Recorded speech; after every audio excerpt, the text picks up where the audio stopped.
In an age of constant change and unrest, I take solace in the forest, where a tree remains a tree.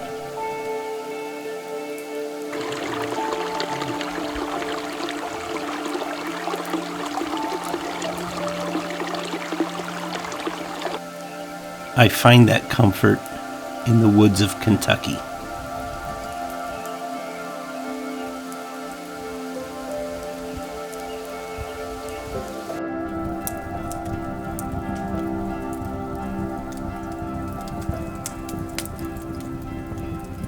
This chapter of our story begins after a day's journey south, a warm fire, and a good night's sleep preparing us for the work ahead.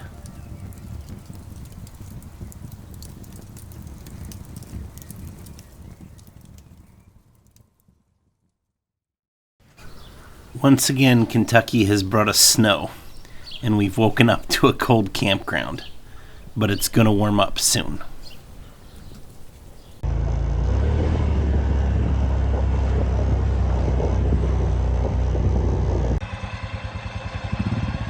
Here we are, Winch and George. We hooked the line to the smallest tree we could find, because hooking it to that big one next to it would just be silly.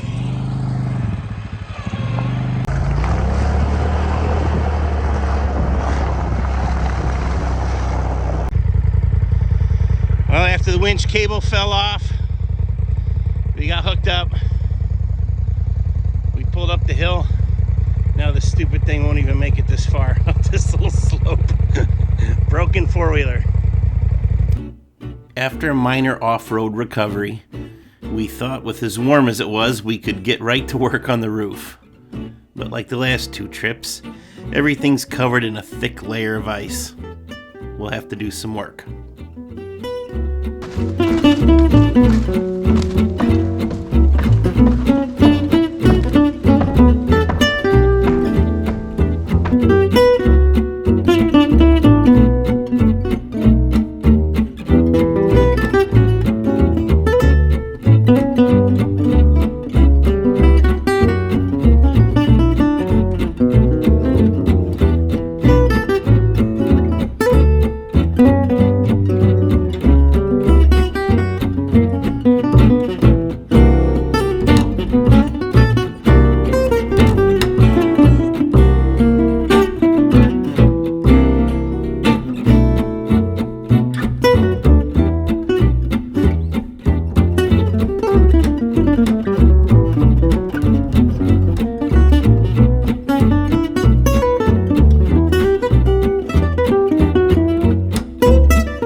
One of our goals while we were here is to set the front and back door. That way we can put on lock sets and secure the cabin. We just put some ice and water shield on the threshold in the opening that helps keep the subfloor waterproof underneath the door, as well as a toe kick.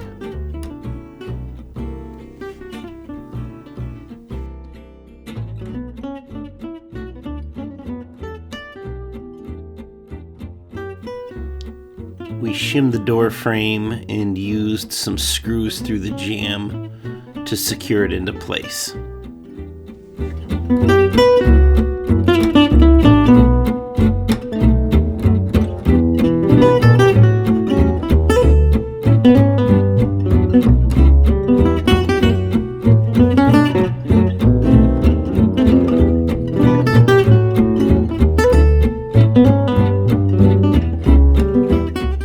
After we were sure we had the door installed how we wanted it, we could go ahead and tape the jamb to the wall.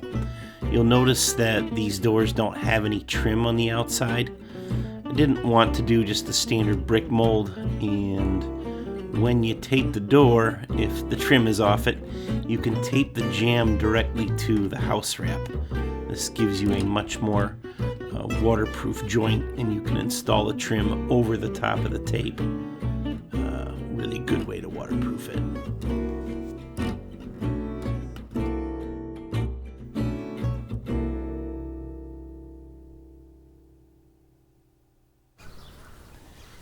first thing we need to do is put a 2x4 on edge around the perimeter of the roof. I want the first 2x4 down at the eave where the gutter goes to be plumb, not square to the roof. So actually at home I ripped some 2x6s to a 3.5 inch tall parallelogram, if that makes sense. And here I am cutting a 14-degree angle on the end of a couple 2x4s that will go on the gable end and butt into the ones I ripped at home.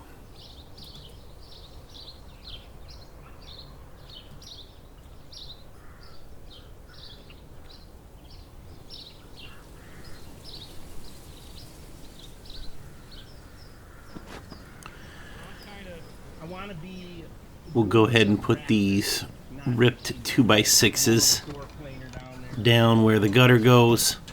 Again, they are plumb straight up and down, not square to the roof. We're going to go ahead and take some 3-inch deck screws through the roof decking here from the bottom and secure them to the roof. That way they'll hold real well. This will become the frame that the ISO board sits in.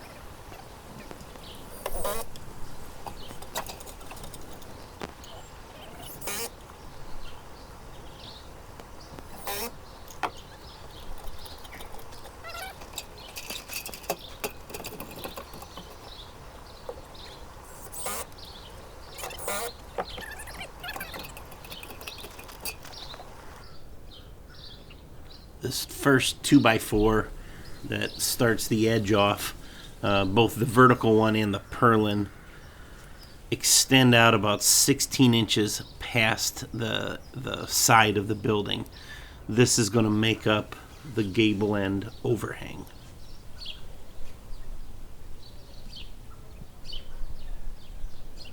We'll go ahead and pass 2x4s up over the front of the house, and these guys will screw that perimeter frame around the entire building.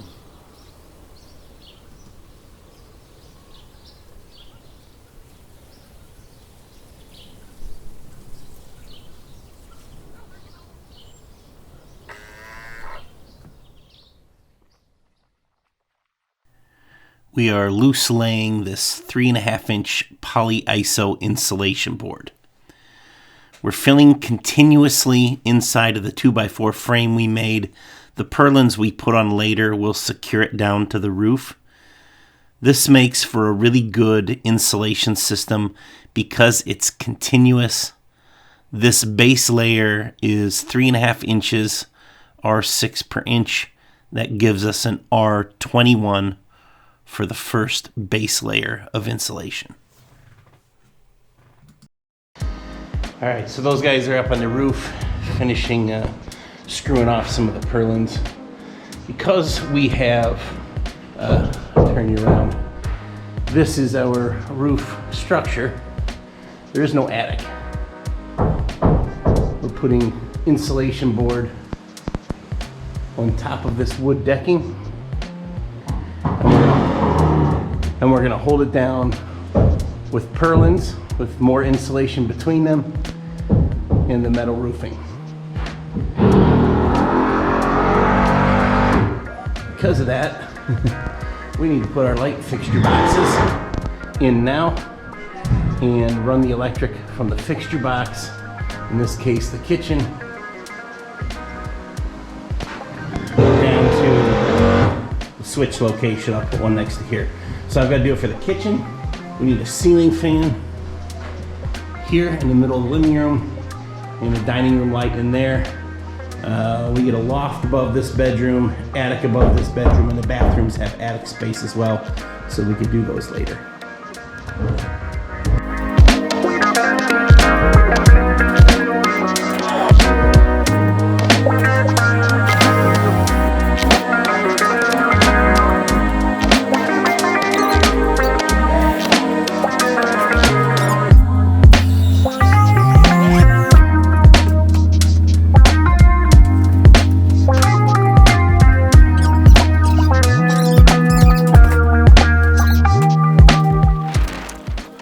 ripped down a bunch of 1.5 inch ISO board. This is an R9. It's going to go between flat 2x4 purlins on the roof. Found a pretty good lake to walk through to pass the material up on the way. Here you get a better look of what I'm talking about. These are 2-foot rips of 1.5 inch ISO with a flat 2x4 between them that the roofing will get screwed to. Here's the dining room electric. There's the living room, and we've already gone over the top of the kitchen one. We use these long screws and go through the purlin, through the 3.5 inch ISO, the roof decking, and down into the rafters. You can see these purlins stick out, all of them, past the edge of the roof to make up the overhang. Man, it is a beautiful day out today. Wouldn't you say, George? It's gorgeous. It's got to be 60 already. Still morning. Anyways, we're going to continue with the ISO on the roof, and then we'll get some of this metal on there.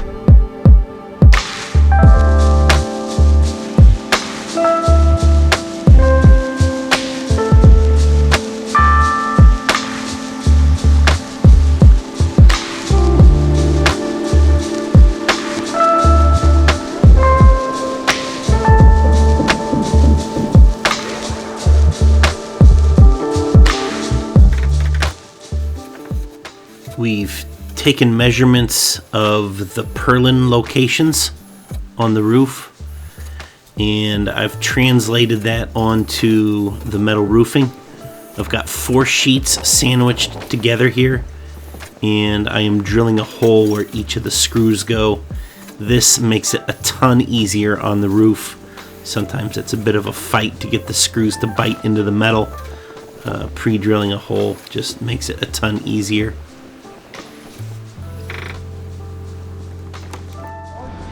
So we come through here and pre-drilled all these holes. It's kind of bright, hard to see. What I want to show you, this part of your panel is the overlap. This part is the underlap. You want to put your screw holes in the flat real close to the edge so that when this part goes over here, that screw hits this flat part and holds it down. I know there's some debate about screwing into the flat or screwing into the rib.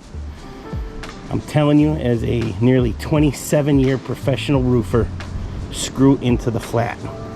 That is straight from the mouth of the manufacturer. If you do not, you won't be able to seat the urethane washers well enough to be waterproof. Screws will move around because they're not snug to the roof deck, and you will have leaks. Always in the flat, and you want to be close to this rib so it pinches the other side down, so then you do the same on the rest of them as well. On this day, we were having 10 to 20 mile an hour wind gusts. That's not a lot, but it is more than enough to take a 20-foot piece of metal roofing and throw it across the job site. And nobody wants to be anywhere near a piece of sheet metal flying 20 miles an hour in their direction. It's a good way to lose your head. So we went ahead and because the distance from the rafter tails to the deck was just about right, we leaned some 2x4s up, used a couple clamps and some winch ropes that were no longer attached to their vehicles, and we were successful to just pull these right up onto the roof. It worked really well. It's probably something that I will implement in the future. Sitting here on the Kubota, the house is coming along. We ran short on ice and water shield yesterday, so we ran into town, got some dinner, and grabbed a roll. So we'll put a little bit on there, and then we got the top row. It's about 30 foot from the gutter to the ridge, so we put 20-foot sheets.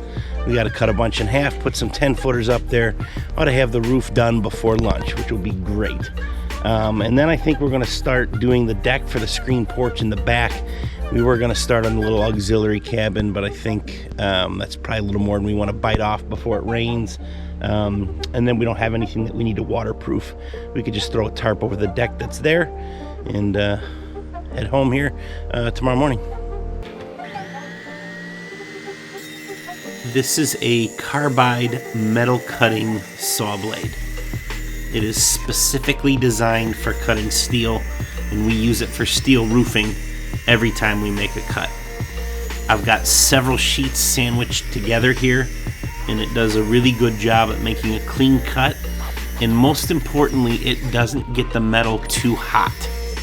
When you get steel roofing too hot on the cut, it melts the finish back up the cutaways and it'll rust.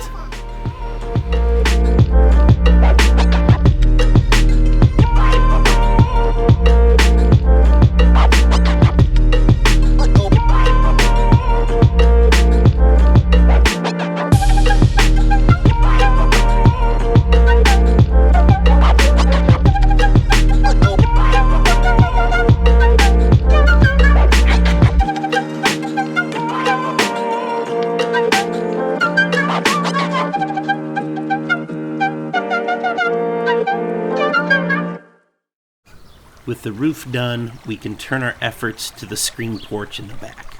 We start by framing out the ledger board. We built a grade beam on top of 2 piers that we poured when we did the piers for the house. We cantilevered the joists out over that beam so it will look like the deck is kind of hanging out over the creek. Should be pretty neat. As George is eager to show you, we used some screen on top of the joists here. That'll help keep bugs and critters from crawling up between the deck boards into the screen porch.